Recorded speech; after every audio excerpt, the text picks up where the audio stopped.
Welcome everyone, I would like to show you how to download Fortnite on the Xbox Series S. So the first step is you want to click on the Xbox button on the controller, and then you're going to see here the RB. Click on this one until you're brought to the profile and system. Make sure that you have an account linked to your Xbox Series S. If you don't, you see that add or switch, click on the add, and then it will ask you to enter in your details for your Microsoft account. If you don't have a Microsoft account, it will allow you to create one. Once you have that account signed in, you're just going to load up the Microsoft Store. If you don't see it here, what you're going to do is you're going to click on the Xbox logo on the controller.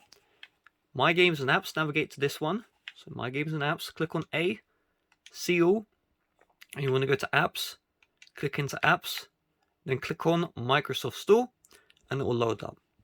From here, you're going to click on Search, and then you're going to navigate to the F, and then navigate to O, and we just want to navigate to Fort, so you can see like so, and you'll see Fortnite should show up eventually in the suggested results.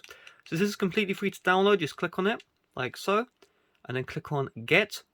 And if it asks you for your payment information, just keep in mind this is free, so you will not be charged. So we'll just click on A to install, and you can see it is now installing inside of the queue. So if we go to the queue here, you can see Fortnite is now queued and it will install eventually. So that's all there is to it. Thanks for watching. See you guys later. Bye bye.